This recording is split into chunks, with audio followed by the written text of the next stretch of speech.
Dans cette vidéo, on va parler de dysmorphophobie, on va parler d'image de soi, on va parler de rapport au corps. Je vais te partager 5 signes qui montrent que peut-être tu souffres de dysmorphophobie. Mais avant d'aller plus loin, bien entendu, on va définir ce qu'est la dysmorphophobie. Ce sont des pensées excessives ou une obsession pour un défaut imaginaire ou bien en fait une partie du corps ou un aspect du corps que la société nous montre comme étant un défaut. Par exemple la cellulite, voilà, la cellulite c'est normal, mais la société va te faire croire que c'est pas beau, que c'est un défaut, qu'il faut que tu t'en débarrasses. Et en fait, tu vas avoir une perception de cette partie de ton corps qui est complètement démesurée. Les autres, ils vont rien y voir d'anormal ou d'horrible, mais pour toi, ça va être une source de frustration et d'inquiétude constante. Maintenant que tout ça est dit, je vais te partager les signes qui montrent que peut-être tu souffres de dysmorphophobie. La première chose qui peut t'indiquer que tu souffres de dysmorphophobie, c'est si jamais ta perception de ton corps, elle change en fonction du nombre que tu vois sur la balance. Ce qui se passe, c'est que tu montes sur la balance, tu vois un chiffre peut-être plus bas que ce que tu t'étais imaginé et d'un seul coup, tu vas te sentir fière, tu vas te sentir plus mince. A contrario, si tu montes sur la balance et que tu vois un chiffre plus élevé, déjà voilà, tu vas ressentir beaucoup de dégoût, de haine vis-à-vis de toi, de peur aussi. Mais tu vas te sentir grosse en fait, tu vas avoir l'impression d'être énorme, tu vas te sentir flasque, tu vas pas te sentir bien. Et en réalité ton corps il a pas changé, mais tu accordes tellement d'importance à ce chiffre que en fait il va régir la façon dont tu vas te sentir. Tu vas te créer des émotions, des impressions par rapport à ce chiffre. Mais en soi ce chiffre il est neutre, il ne dit rien sur toi, il ne dit rien sur ta valeur, il ne dit rien sur ton apparence physique. Mais voilà, pour toi c'est tellement important que ça va créer des choses en toi, que tu vas t'imaginer des choses. Et j'insiste sur le mot, tu vas avoir l'impression d'être plus mince, d'être plus légère ou d'être plus grosse, plus lourde. Mais en réalité, ce n'est pas le cas, c'est une impression. J'insiste beaucoup sur les mots parce que c'est hyper important et ça, voilà, je le travaille énormément en coaching, hein. Mes coachées, elles le savent, je suis pointilleuse sur les mots parce que vraiment ça révèle beaucoup de choses. Et c'est hyper puissant. Donc bien évidemment mon conseil c'est de t'éloigner de la balance. Arrête de lui accorder de la valeur, arrête de lui accorder toute cette importance. Il y a tellement plus intéressant dans la vie que de se peser, que de regarder un chiffre et de définir toute sa vie par rapport à ça. Ce n'est qu'un objet et cet objet il dit rien sur toi et il n'a pas à contrôler toute ta journée, il n'a pas à dire si oui ou non c'est une bonne journée ou si oui ou non tu es une bonne personne. Non, pas du tout. Bon désolée hein, je m'emballe un petit peu mais voilà, ça vient du cœur, ça parle du cœur parce que vous le savez, j'ai vécu tout ça aussi. J'accompagne des personnes en coaching qui vivent tout ça et c'est hyper important pour moi, voilà, de vous transmettre ce que je sais avec le cœur. Le deuxième signe qui montre que peut-être tu souffres de dysmorphophobie et pas des moindres, c'est que tu vas te body check très souvent dans le miroir. Qu'est-ce que ça veut dire ce truc là? Ça veut dire qu'en fait tu passes énormément de temps devant le miroir et peut-être qu'aujourd'hui tu ne t'en rends pas compte, peut-être que tu te dis que c'est normal, que tout le monde se regarde autant. Mais non, en fait, tu passes beaucoup de temps devant ton miroir et pas juste à te regarder comme ça. Tu vas vraiment regarder des parties précises de ton corps, tu vas les pincer, tu vas les mesurer, tu vas les scruter dans tous les sens pour vérifier si elles ont grossi. Tu vas peut-être te dénigrer, tu vas peut-être ne pas te trouver assez bien, tu vas te dire oh mon Dieu, cette partie-là elle a changé. Et si jamais elles ont changé, tu vas te dire oh mon Dieu, je suis trop nulle, j'ai échoué, il faut que je me reprenne, il faut que j'arrête de craquer, il faut que j'arrête de tout m'autoriser. Et tu vas avoir plein de pensées restrictives comme ça qui vont arriver dans ta tête, mais surtout beaucoup de jugements vis-à-vis de toi et de ton corps. Voilà, tu vas te dire que c'est horrible, que c'est moche, tu vas ressasser ça encore et encore. Et voilà, ça va te prendre une charge mentale absolument démesurée. Mon conseil pour ça, c'est bien évidemment, encore une fois, de ne pas accorder autant d'importance à ton reflet. Voilà, tu n'es pas un reflet. Et surtout, sache que la façon dont tu te vois aujourd'hui dans le miroir, eh bien, c'est pas la façon dont les autres vont te voir. Toi, tu te concentres que sur certaines parties, donc tu as une vision erronée de toi. Il y a certaines parties qui prennent trop de place dans ton esprit et que tu vas juger négativement. Mais les autres, ils te perçoivent pas comme ça. Et ce qui compte, c'est même pas comment les autres te perçoivent ou toi comment tu te perçois, mais comment tu te sens dans ton corps. Ça voilà, c'est encore une fois une notion que j'aborde en profondeur en coaching et dans mes programmes parce que tout réside là-dedans. Comment tu te sens? La santé, c'est ça, c'est comment je me sens dans mes journées. Est-ce que j'ai de l'énergie? Est-ce que je suis joyeuse?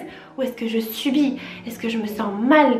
Est-ce que voilà, j'ai des pensées négatives? La troisième chose qui peut t'indiquer que tu souffres de dysmorphophobie, c'est encore une fois que ta perception de ton corps, elle va changer en fonction de ton entraînement de sport. Dès que tu vas avoir fait ta séance de sport, donc en général c'est des séances assez cardio, c'est des séances qui durent assez longtemps, qui sont assez intenses, et tu vas te trouver plus fine, plus mince, plus fit, plus tonique. Tu vas ressentir de la fierté et après tu vas aller te body checker dans le miroir pour te dire oh tiens, dis donc je suis bien, etc. À l'inverse, tu vas te trouver flasque, tu vas te trouver gros ou grosse. C'est vrai que j'ai beaucoup parlé au féminin mais ça touche aussi les hommes. Tu vas voir le gras sur ton ventre ou sur tes cuisses si jamais tu n'as pas fait ta séance de sport ou bien si tu as fait une séance qui était moins intense que d'habitude. Et mon conseil par rapport à ça, c'est vraiment déjà de ralentir, voilà, de ne pas te torturer avec autant de sport parce que oui, le sport à outrance, ça peut être très mauvais pour la santé. J'en parle plus en profondeur dans mon programme Metabolic Boost où vraiment j'explique tout ce qui se passe au sein du corps. Voilà, que trop de sport, surtout cardio et intensif, ça crée beaucoup de stress corporel. Et il y a certains sports qui vont te créer davantage de stress corporel, d'autres beaucoup moins. Et d'ailleurs voilà, moi dans ce programme je parle aussi de mouvement, donc je t'explique voilà comment switcher ton rapport au sport et comment faire du bien à ton corps, vraiment lui apporter du mouvement qui soit bénéfique. Donc tu as vraiment toute la liste des sports que je recommande, enfin du mouvement que je recommande, de comment pratiquer ce mouvement pour justement te reconnecter à ton corps, arrêter de le maltraiter. Voilà, tout ça se trouve dans le programme Metabolic Boost. Et si cette notion de métabolisme est encore un petit peu floue pour toi, sache que ce sont toutes les réactions chimiques qui se produisent au sein de ton corps et qui te permettent de te maintenir en vie. C'est pas juste une question de brûlage de calories. Je sais pas si brûlage ça se dit, mais tu m'as compris. Et j'en profite pour t'inviter à faire mon quiz sur le métabolisme. Comme ça tu sauras si tu as un bon métabolisme ou si ton métabolisme, il est ralenti, si voilà, il n'est pas en pleine forme. Et encore une fois, c'est quelque chose que tu peux changer, mais il faut déjà faire le point. Donc vraiment, va regarder tout ça en bas de description. Tu peux télécharger le quiz gratuitement. Voilà, c'est un joli cadeau que je te fais, donc profites-en. Et pour en revenir à cette perception de ton corps qui va changer en fonction de ton entraînement, et là encore, c'est que tu accordes trop d'importance à ton corps, à l'entraînement. En fait, tu places toutes tes attentes sur ton physique. Mais il n'y a pas que ça dans la vie. Et sache vraiment que c'est une perception erronée. Sois honnête avec toi-même. Ça, l'honnêteté vis-à-vis de soi-même, c'est encore une fois une notion que je travaille beaucoup en coaching et qui est hyper importante. Voilà, rends-toi compte que non, ton corps il va pas changer en 2 secondes en fait. Alors oui, après une séance de sport, ton corps peut être plus tonique si tu fais du renforcement musculaire ou de la musculation. Mais en soi, ton corps, il va pas mincir ou grossir d'un seul coup. Ça, c'est vraiment le truc que je voulais te dire.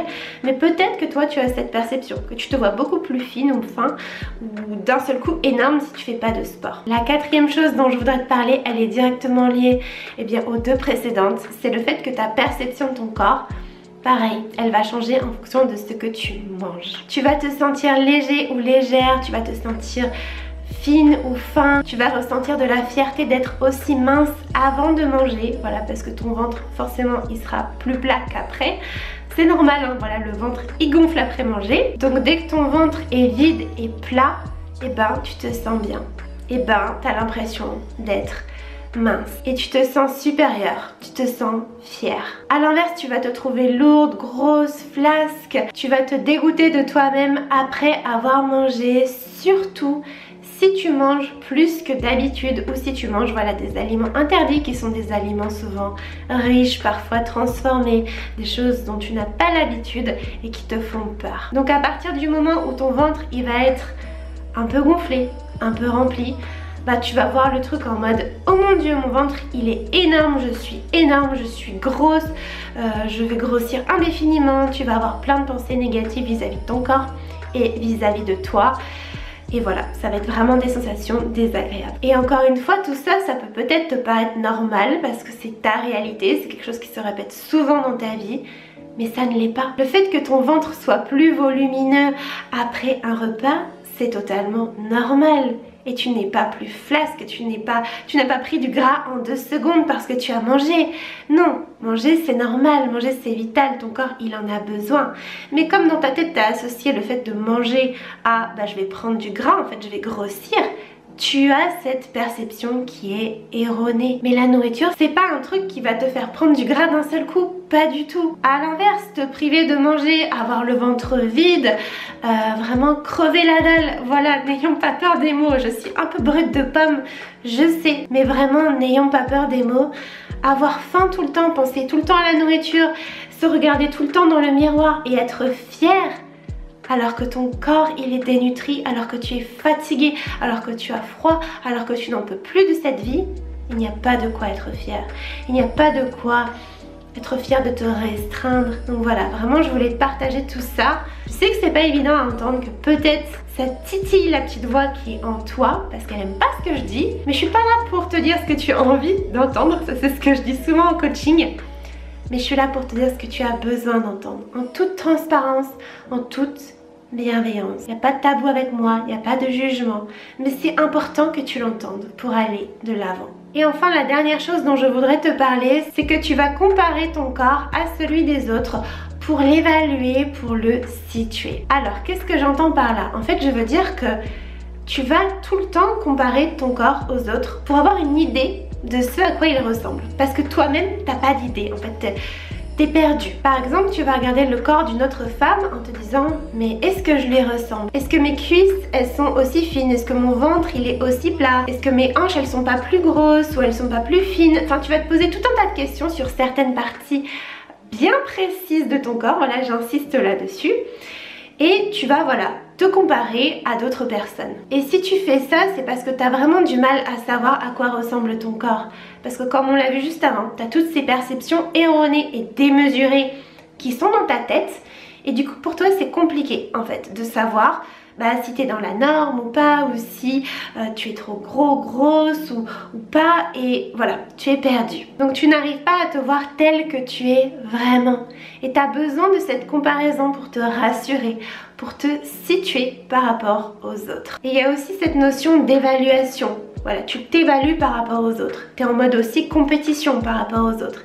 Est-ce que je suis plus fine? Est-ce que je suis plus tonique? Tu as besoin de constamment aller regarder les corps extérieurs pour justement savoir si ton corps est assez bien ou pas. Et au final, tu passes énormément de temps à regarder d'autres corps. D'autres corps qui parfois n'ont rien à voir avec le tien. Vraiment. Des corps qui parfois ne sont même pas en bonne santé. Voilà, parce qu'on peut pas juger de la santé physique et mentale juste en regardant un corps. Des corps qui n'ont parfois pas la même morphologie que toi.